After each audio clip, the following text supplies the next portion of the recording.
नमस्कार दोस्तों, स्वागत है आपका अपने YouTube चैनल बायोग्लोज में।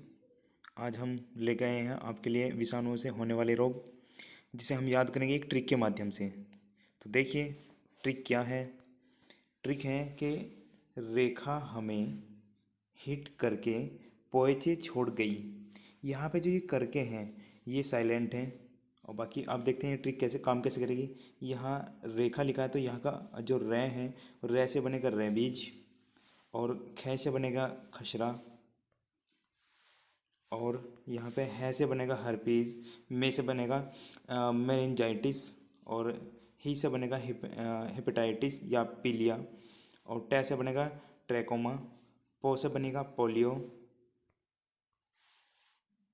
और यहाँ पे आप देखिएगा ए से बनेगा एड्स, और च से बनेगा चेचक, और छ से बनेगा छोटी माता, और डे से बनेगा डेंगू, और ई से बनेगा इन्फ्लुएंजा। ये कुछ जो बीमारियां हैं वह विषाणु जनित बीमारियां हैं। आप इन्हें इस ट्रिक के माध्यम से भी याद कर सकते हैं। तो चलिए अब हम इन्हें एक एक को करके पढ़ लेते हैं। सबसे पहले हम बात करेंगे रेबीज़ की। देखिए रेबीज़ जो बीमारी है, इसका जो संक्रमण होता है वो पागल कुत्ते के काटने के कारण होता है। इसका जो संक्रमण होगा, यानी कि हम ये कह सकते हैं कि इसका जो रोग वाहक है वो पागल कुत्ते के काटने से ही पागल कुत्ता होता है।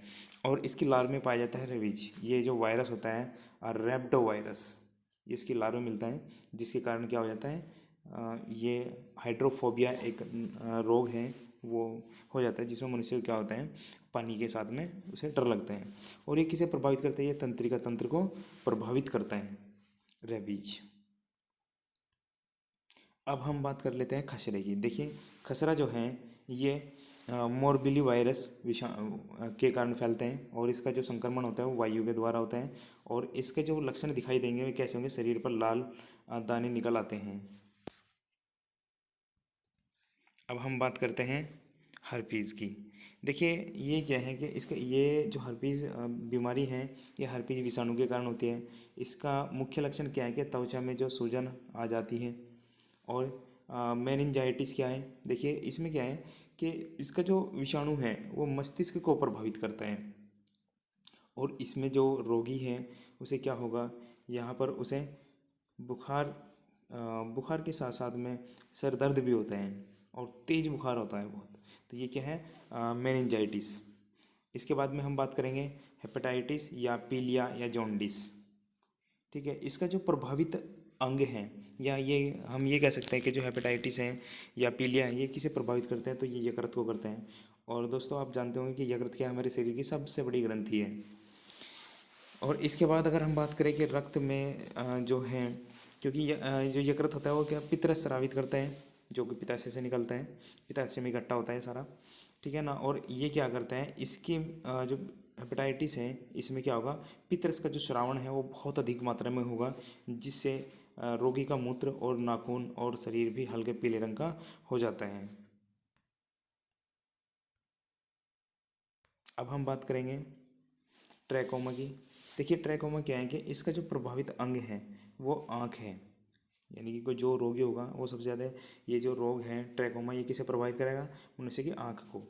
और इस रोग में जो है क्या है कि जो कॉर्निया है, कॉर्निया में वृद्धि हो जाती है, जिससे रोगी को क्या होगी, बहुत अधिक मात्रा में निद्रा आती है।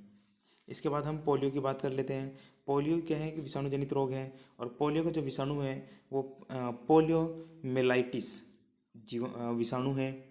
और ये विषाणु क्या होता है कि इस विषाणु के कारण बदन में दर्द और रीढ़ तथा आंत की कोशिकाएं भी जो है वो नष्ट होने लगती है, और अपंगता के लक्षण दिखने लगते हैं, जिसके लिए पोलियो की खुराक पिलाई जाती है।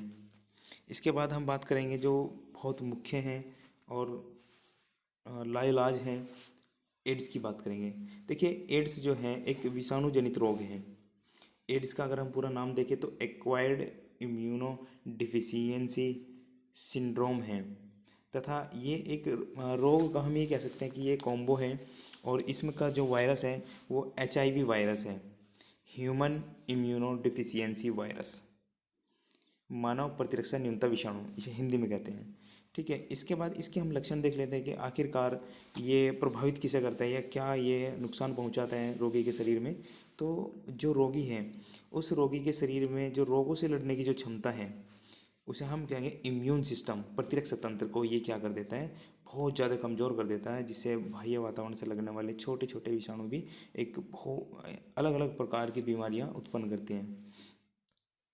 इसके बाद हम बात करते हैं इसके आखिरकार क्या कारण है कि आखिरकार जो HIV वायरस है या HIV जो बीमारी है एड्स, ये किस किस प्रकार से फैल सकते हैं। तो इसका सबसे मुख्य लक्षण होता है कि असुरक्षित यौन संबंध से ये इसके जो संक्रमण है वो फैल सकते हैं। संक्रमित रक्त से, आखिरकार कभी अगर मान लिया ब्लड बैंक से बिना टेस्ट कराए रक्त का दान करा दिया जाए तो उसमें क्या है कि HIV के लक्षण हो सकते हैं, तो वो टेस्ट कराना चाहिए सबसे पहले कि वो HIV से मुक्त हो। और इसके बाद है संक्रमित सुई, इंजेक्शन में या हम ये कहेंगे कि सिरिंज की जो है सुई सिर्फ एक ही बार इस्तेमाल करनी चाहिए, ये भी या फिर उसे कम से कम 20 मिनट तक पानी में उबाल कर ही यूज़ करनी चाहिए। इसके लिए हम और देखें कि जो एड्स हैं, एड्स के लिए एक टेस्ट होता है एलिसा टेस्ट। एड्स के जो रोगी हैं उनके रोगियों का पता लगाने के लिए कि आखिरकार एड्स है या नहीं, तो उनके लिए एलिसा टेस्ट कराया जाता है।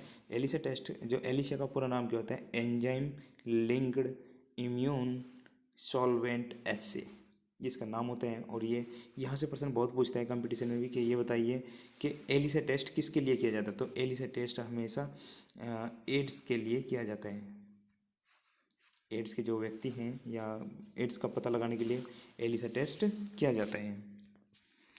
इसके बाद हम देख लेते हैं जो चेचक है।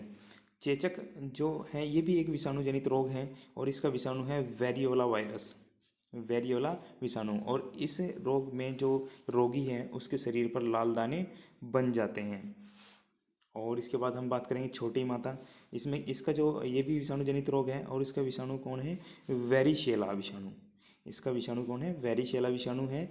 और इसमें क्या होता है कि रोगी को बहुत तेज बुखार आएगा तथा शरीर पर उसके लाल लाल दाने बन जाएंगे और जिसमें हल्का हल्का पानी भरा होगा। इसके बाद हम बात करेंगे डेंगू की। देखिए जो डेंगू है इसे हड्डी तोड़ बुखार भी कहा जाता है और इसका जो विषाणु है वो अरबो विषाणु है या अरबो वायरस है।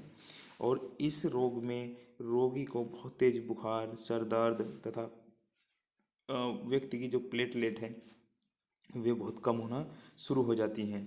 तथा इसका जो वाहक है, हमने आपको वीडियो में जब जीवाणु जनित रोग पढ़ाए तो उस समय हमने बताया कि रोग जनक और रोग वाहक क्या होते हैं। देखिए रोग जनक की अगर हम बात करें, जनक की यानी कि इनसे क्या हो रहा है, रोग का जन्म हो रहा है। और जबकि वाहक की बात अगर हम करेंगे तो वाहक क्या है कि ये सिर्फ रोग को एक स्थान से दूसरे स्थान तक एज ए माध्यम या मीडिएटर का ये काम कर रहे हैं।